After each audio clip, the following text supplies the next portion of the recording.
Salut tout le monde, j'espère que vous allez bien. On se retrouve aujourd'hui pour une analyse et le bilan de l'Europa League et de l'Europa League Conférence. On va parler des 4 clubs français, de leur parcours, de ce qui va se passer. On ajoutera un cinquième, on parlera un peu de Lens également. Bienvenue, on commence par un tour rapide des résultats de la veille. Je vous donne les résultats et on fera le classement après. Dans le groupe A, Olympiakos a tranquillement gagné 5-2 contre Topola, pendant que West Ham s'imposait 2-0 contre Fribourg. West Ham premier devant Fribourg, Olympiakos ira jouer l'Europa League conférence en barrage. Topola est éliminé avec seulement un point. Vous l'avez vu hier, Marseille a pris un but. Par João Pedro à quelques minutes de la fin, ils ont perdu leur deuxième place. Pendant ce temps, l'Ajax s'est un peu rattrapé de son parcours un peu chaotique. Au classement, il aura manqué 2 points pour l'OM. L'Ajax grille l'AEK Athènes et fera un tour en Europa League conférence. Ajax qui a un bon coefficient, alors pourquoi pas l'Ajax aller chercher un petit quelque chose. Le groupe C, les Glasgow Rangers ont été s'imposer en Espagne 3-1 pendant que Sparta Prague s'imposait 3-1 contre Limassol. Et les Rangers ont grillé tout le monde. Ils sont premiers, qualifiés pour les huitièmes. Le Sparta Prague deuxième, Betis Séville reversé en Europa League conférence. Groupe D, tranquille pour Atalanta 4-0. 2 buts de Muriel, tranquille pour Sporting 3-0. Sur le fond, il n'y avait pas forcément photo. Bergame, premier Atalanta devant Sporting CP. Et Sturm Graz qui a arraché sa troisième place contre Rakov Svetoshova. Rakov, j'arrive pas à le prononcer, vous m'excusez. Éliminé. Le groupe E, vous l'avez peut-être vu, la surprise c'est Liverpool qui joue avec l'équipe plus ou moins B, battu par Lyon Saint-Gilloise, mais heureusement Toulouse a fait le boulot en Autriche, victoire 2-1. Toulouse va quand même finir à un point Liverpool, ce qui est comme une bonne chose, et 3 points d'avance sur Lyon Saint-Gilloise. Toulouse ira aussi en barrage. Le groupe F, Rennes battu, dommage. Rennes battu 3-2 à domicile. Ils avaient la possibilité comme l'homme de finir premier. Malheureusement non. Et le Panathinaikos battu chez eux par Haïfa. La surprise, c'est que Panathinaikos qui avait éliminé l'OM, on se rappelle, puis s'est fait battre en Ligue des Champions, ne participera plus à la Coupe d'Europe cette année. Rennes deuxième barrage, Villarreal premier et Haïfa a réussi à chercher sa qualification pour les barrages. Le groupe G, Slavia Prague 4-0, Rome 3-0. Rome ira en barrage et oui, Slavia Prague reste premier. Et puis le dernier groupe, le groupe H, Karabakh qui s'est imposé contre Aachen pendant que Leverkusen s'est imposé 5-1. Dans ce groupe, Leverkusen a fait un carton plein, 6 sur 6. Karabakh a été chercher sa qualification pour les barrages et Molde aussi ira en barrage. On précise que les huitièmes de finale auront lieu de la façon suivante. Les qualifiés, les premiers sont déjà qualifiés pour les huitièmes, alors que, on va dire, ils attendent les vainqueurs des barrages des 16e. Donc on en reparle ici. Regardez bien alors. Les huitièmes de finale, tous les vainqueurs joueront contre un vainqueur des barrages. Et normalement, je prends un exemple, si Marseille se qualifie, ils pourront rejouer Brighton. C'est un exemple. Les barrages, c'est quoi? C'est les troisièmes de Ligue Champions face aux deuxièmes d'Europa League. Alors, deux équipes nationales ne peuvent pas se rencontrer en barrage. Et par contre, je ne sais plus, c'est pas précisé. Qui ira jouer à domicile? Est-ce qu'il y a des domiciles extérieurs obligatoires? Je ne sais pas. En tout cas, voici les deuxièmes. Vous avez notamment l'OM, vous avez Toulouse-Rennes. Il y a 3 Français en face. Il y a un autre Français Lens. Ils ne peuvent pas se rencontrer directement.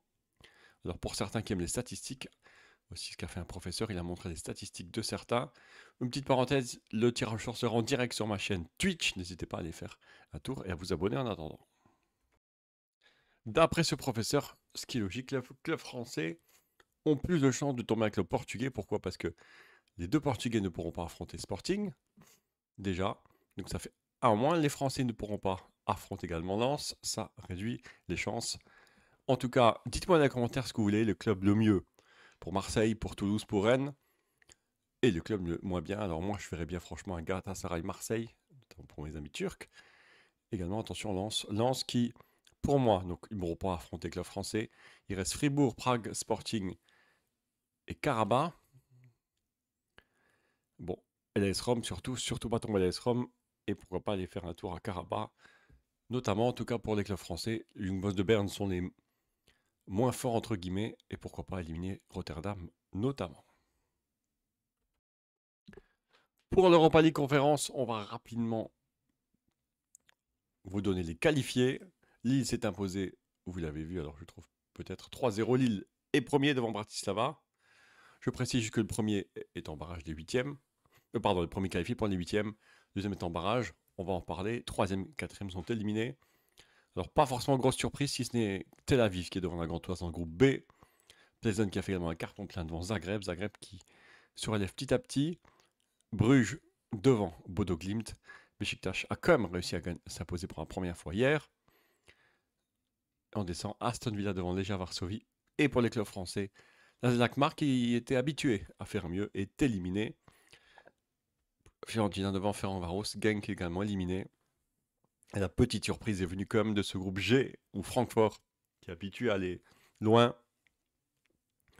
n'a pas fait mieux qu'une deuxième place devant Salonique, qui cartonne. Et là, les matchs étaient décisifs. Fenerbahçe s'est imposé, reste premier, redevient premier devant le Goreks Razgrad, le club bulgare qui sauve la Bulgarie au niveau de ce classement. Idem, alors on va en parler ici directement. 8 clubs sont qualifiés, vous les avez vus. Vous avez Lille, Tel Aviv, Plzeň, Bruges, Aston Villa, Fiorentina, PAOK, Salonique et Fenerbahçe. Alors, pour moi, dans ces clubs quand même, il y a un petit favori, c'est la Fiorentina. Plzeň qui s'impose comme depuis quelques temps, et Lille, franchement, Lille peuvent faire quelque chose. Pardon, j'ai oublié Aston Villa. Aston Villa, Fiorentina. Lille peut quand même faire quelque chose. Fenerbahçe n'est plus ce qu'ils étaient. Lille peut aller loin, mais attention, il y aura les barrages. Alors, au niveau de deuxième, il y a quand même, je disais, Francfort qu'il ne faut pas oublier. Et il y a les reversés de Europa League avec, pour moi, un mini-ogre. C'est l'Ajax qui, vous savez, fait toujours des bonnes choses en Coupe d'Europe. Cette année, c'est pas forcément top. Mais pourquoi pas l'Olympiakos et le Betis. Mais je pense que Lille a, franchement, cette année, la possibilité d'aller loin, d'aller même très loin. À part, moi, je vous dis ça, c'est mon avis. Dites-moi ça dans les commentaires, ce que vous en pensez. Mais Francfort, Aston Villa ou Fiorentina, c'est possible. Et Lille, franchement, a la capacité d'aller très loin. On fait un tour juste au coefficient UEFA pour montrer que la France revient de loin. La France revient de loin, même de très loin. Regardez, la France a, allez, je vais arrondir, 2 points d'avance. Ça fait 12 points d'avance. La France qui a quand même perdu quelques points hier, mais a tous ses clubs de qualifiés.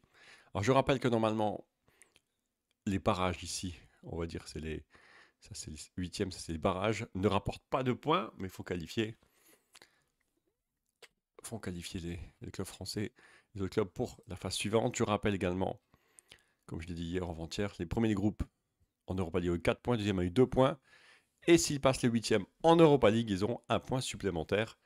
L'Europa League Conférence, les points commencent en demi, mais ils ont eu des points pour être deuxième et premier. Donc, vous passez les huitièmes, ça donne des points notamment en Europa League, ce qui serait pas mal pour les clubs français. Les clubs français, je les rappelle, il en reste 6. C'est Paris-Lille qui ont fait les meilleurs scores. Regardez, 4 clubs en Europa League, un club en Europa League Conférence. Alors que les Pays-Bas, eux, ont Eindhoven, qui aura un peu de mal. Les Feyenoord, qui aura aussi un tour préliminaire. Et aussi un tour préliminaire l'Ajax. On verra plus clair après tous les tours préliminaires. Au niveau de cette année, vous voyez l'Angleterre qui a dépassé la barre des 100 points. Derrière, l'Espagne et l'Italie se battent un petit peu. L'Allemagne est un petit peu derrière. Et la France et les Pays-Bas sont juste là. Pour la suite, il faut qu'ils soient les 10 premiers pour réussir à garder leur club. L'Écosse a presque fait le boulot. Même si la République tchèque, il reste quand même 3 clubs, dont 2 déjà qualifiés. Attention encore à la République tchèque. La Turquie qui a bien commencé restera à la 9e place.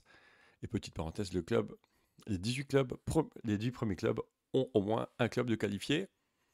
Nous de la saison, l'Italie est repassée devant l'Allemagne, l'Angleterre est 3e, 4e l'Espagne, la République tchèque est 5e, la France est 7e, juste devant la Turquie. Et je rappelle que les clubs qui ont les 2 premiers auront un club supplémentaire en Ligue des Champions. La France qui n'est pas forcément si loin que ça, mais bon, rattraper 2 points, ça fait 12 points de plus que les Anglais, que les Allemands, que les Italiens. Les Italiens aussi qui ont tous leurs clubs. Il n'y a qu'à comme 3 clubs en Ligue des Champions. Notez que l'Allemagne en a 3 aussi, et l'Angleterre en a que 2, mais l'Espagne en a 4. En classement des clubs, on voit juste que pour l'instant, certains, 8e Chelsea, 9e Manchester United, n'ont plus de chance de se qualifier, ne sont plus qualifiés cette année. Séville également 14e. Donc il y aura un petit changement au classement. Je rappelle que Paris est toujours 4e et devrait rester dans les 5 premiers. Attention à Liverpool derrière. Et les autres clubs français, je vous rappelle aussi que Lyon est en train de se faire rattraper par Rennes, par Lille et par Marseille. Petit rappel aussi, les 2 meilleurs clubs cette année pour l'instant c'est City et le Real, devant le Bayern. Et en Europa League on voit Leverkusen qui a pris beaucoup de points, Bergame, West Ham et Slavia Prague également. A noter que vous avez vu que le français Paris est juste ici. Merci à vous, on se retrouve ce soir, ça sera pour du Football Manager, mais lundi, notez tout de suite, lundi il y aura le tirage au sort de l'Europa League, Conférence et la Ligue des Champions sur ma chaîne Twitch. N'hésitez pas à vous abonner dès maintenant. Merci à vous. Ciao, ciao, bonne journée.